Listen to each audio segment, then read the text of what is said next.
kiasi unavyoumwa basi wewe unafutiwa dhambi, kama una dhambi unaongezewa daraja yako ya janna.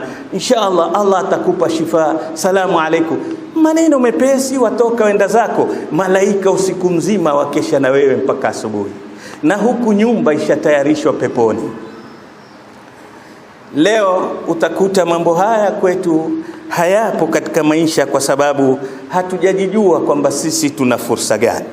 Ni dharura kwa mu'min au mwanadamu anaotaka kuishi vizuri atambue fursa zake ni zipi, ajue strength yake ni gani, weakness yake ni ipi, ajue kwamba opportunities zake ni gani na threats zake. Bila ya kuwa katika mambo haya manne, wewe utapoteza nafasi nyingi katika maisha.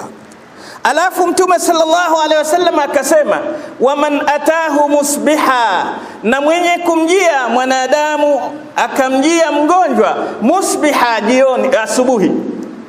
Huyu alikwenda jioni, malaika usiku mzima mpaka kukapambazuka wanamwombea dua. Na je, alikwenda asubuhi akamzuru mgonjwa, asema Mtume sallallahu alaihi wasallam, kharaja maahu 70,000 malak, vile vile anatoka pale asubuhi na malaika 70,000 baada ya kumzuru mgonjwa. Yastaghfiruna lahu, wanamwombea msamaha hata yumsi, mpaka jioni ingie. Siku mzima anaombewa dua. Wakana lahu kharifun fil janna, na vile vile kesha katengezewa kasri lake peponi. Hali ya nne katika zinazofanya tupate dua za malaika. Jamani, tuzitafuteni dua za malaika.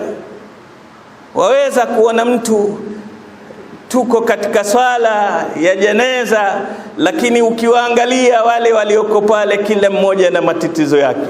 Washirikina wako hapo, walevi wako hapo, majanki hapo, Lakini hizi ni dua safi, dua safi za malaika, huna wasiwasi nazo. Kwa nini usizitafute kwa hima?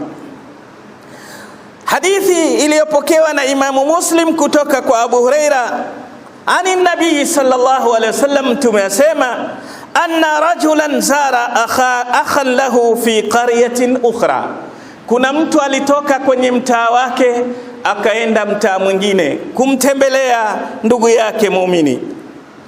Fa arsada Allahu lahu ala darajatihi au madrajatihi malaka, Allah akamtuma malaika amfuatilie katika barabara yake.